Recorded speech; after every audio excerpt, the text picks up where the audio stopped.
What's up, YouTube fam? This is your girl, Mrs. Tony Two Times, and we back with another video. Let's hear from tonight's sponsor, and then we'll jump right into it. This video is brought to you by Cool Green Clothing. What's up, kings and queens? It's your girl, Charlotte Moore. As always, we give thanks for another day, you dig? So as the CEO and founder of Motivational More, we take pride in working with incredible creative entrepreneurs. And today, we are shooting a campaign for Cool Green Clothing, founded by the one and only AC Green. So the vibrational energy of this line is all about street vibes, a growth mindset, hustle. So today, we are highlighting this, guys, the Baltimore Cool Green Snapback. How cute is this? Look at this. So we're going to have so much fun on this shoot. And I'm telling you, follow Cool Green Clothing. It's so important for us to support our entrepreneurs. There's so much talent in Baltimore. And as a creative entrepreneur myself, I know how hard it is. And I love to see just people going out there and going for their dreams. So let's get it. Bless up. Hey, Two Times fam. Thanks for tuning in to another episode of the Baltimore Way. If you haven't subscribed to the channel yet, I invite you to join the Two Times family. Tap that subscribe button, hit the notification bell to get notified of all uploads. Be sure to like this video if you're rocking with the content. Comment down below and share your thoughts. Of course, always keeping it respectful. Feel free to share this video. Make sure you watch until the end to hear the full story. In this episode, we will be talking about a former Baltimore County police officer who led law enforcement on a 4-day crime spree with his 2 young daughters that ended in tragedy. Let's get right into it. Robert Vicasa was hired by the Baltimore County Police Department on December 11, 2002, under the name Robert Brown.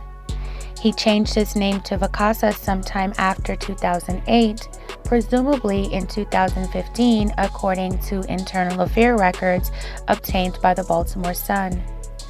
During his career as an officer, he had his fair share of infractions, which ultimately led to his demotion and firing.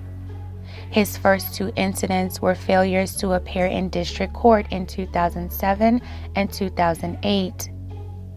About 10 years went by without any issues, and Robert was promoted up to sergeant in Precinct 1 in Catonsville.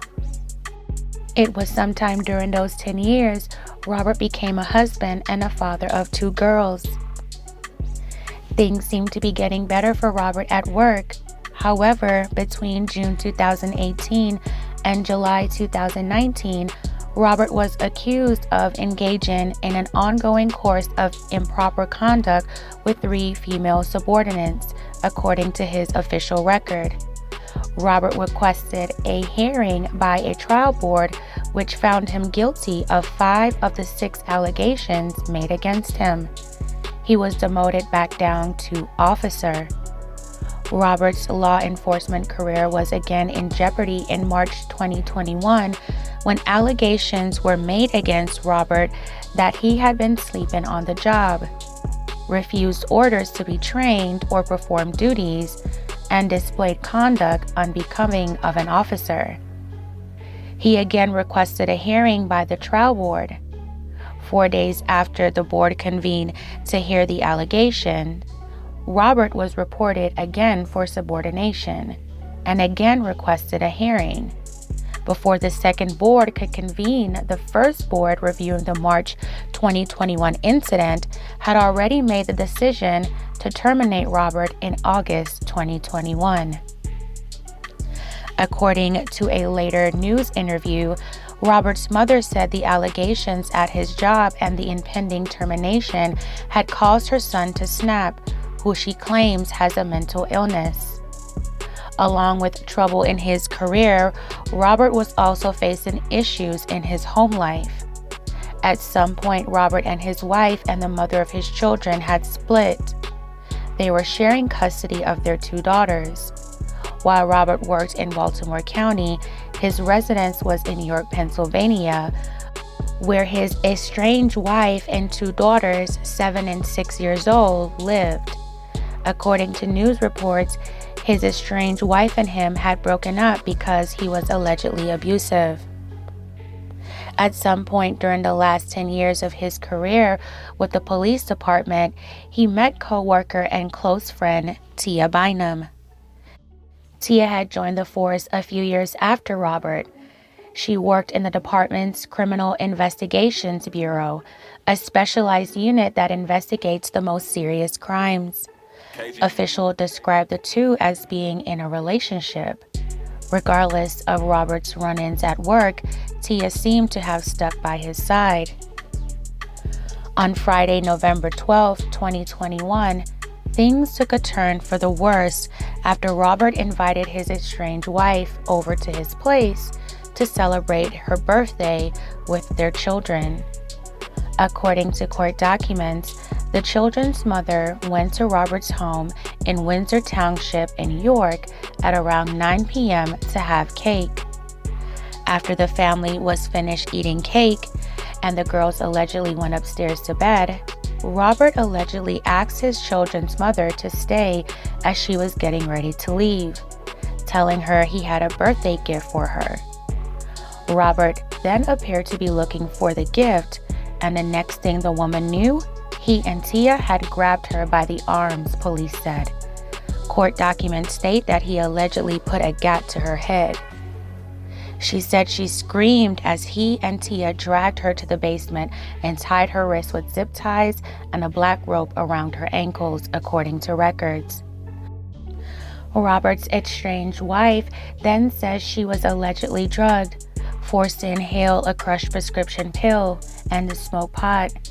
Hours later, the three then went upstairs to Robert's bedroom, where he allegedly did inappropriate, unwanted acts to her that night and the next day.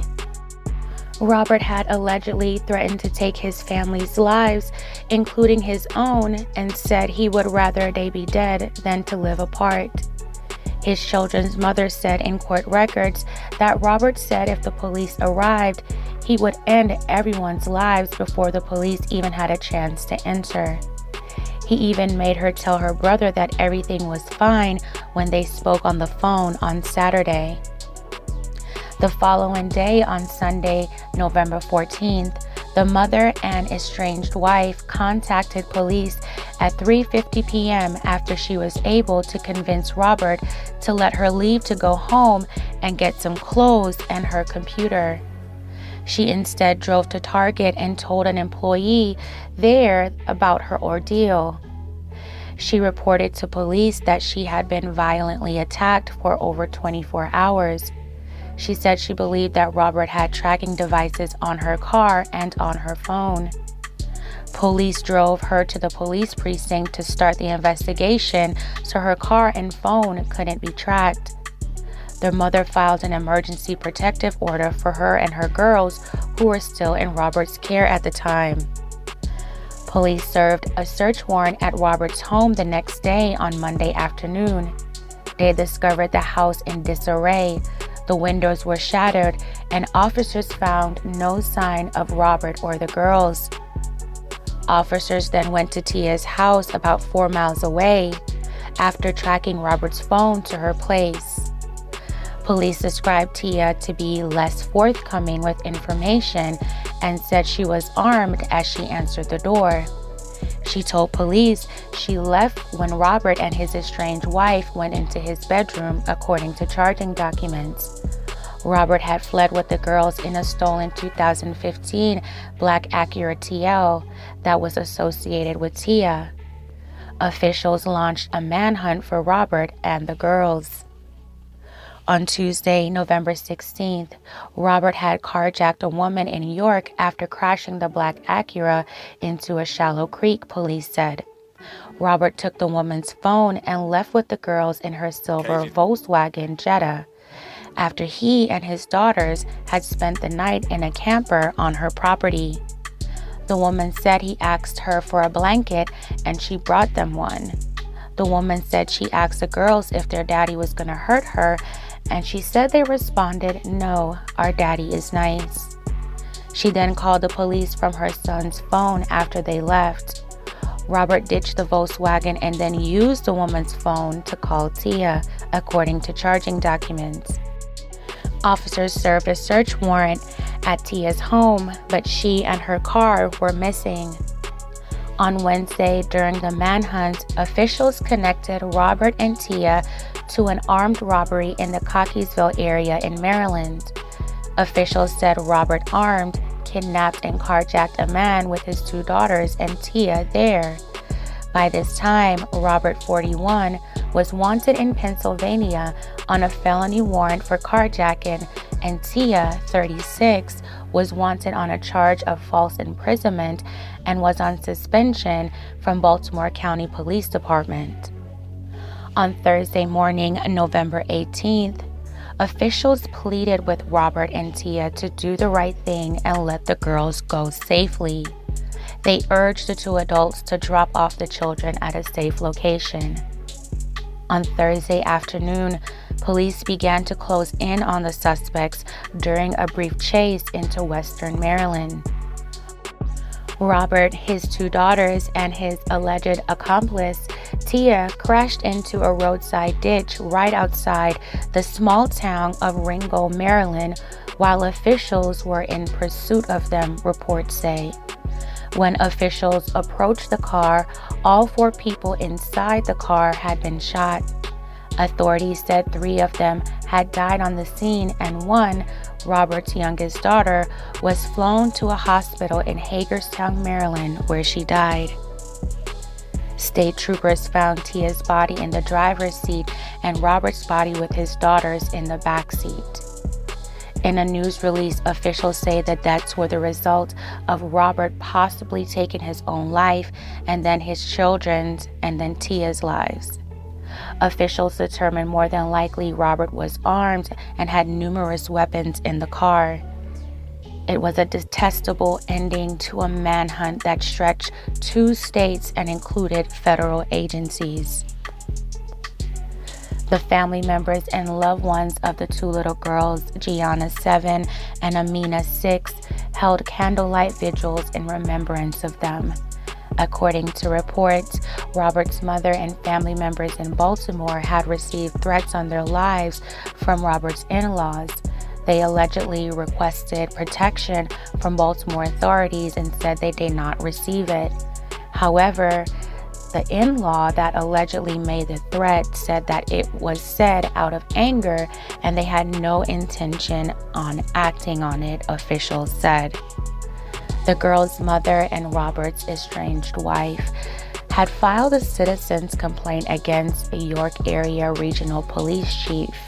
She wrote in the complaint that a judge granted her emergency protection order on that Sunday evening, November 14th. She then went on to say that at approximately 3 a.m. on Monday, November 15th, she was informed by officers that the chief had put a stop to the order. She said she was given no explanation for the stop, and she was still unaware of the reason for stopping the order. She went on that in the meantime, my daughters continued to be in the custody of their father, who is a danger to them, her, and himself. Officials are investigating the complaint. Rest in peace to Gianna and Amina. My sincerest condolences to their families and the family of those who lost their lives. Our prayers are with you. This was a difficult story to get through without feeling like somehow officials procrastinated on their efforts to get a head start on the situation before it escalated to what it did. If their lack of urgency had a part to play in this dreadful outcome, someone should have to answer for that. This man was clearly unstable. If his estranged wife had to escape after he basically held her against her will and harmed her, what did they think would happen next? She told them that he had already threatened to take all of their lives if he didn't get his way, allegedly. And the woman officer who was his alleged accomplice, I wonder if she was a willing accomplice or was she also afraid for her life and just complied with him? I don't know. It's hard to understand why or how something wasn't done sooner to save those babies. It's just sad. All right, fam, tell me what you think in the comments section below. Be sure to like this video if you're rocking with the content. Consider subscribing if you haven't already. Thank you for watching until the end. This is your girl, Mrs. Tony Two Times, and I'm out.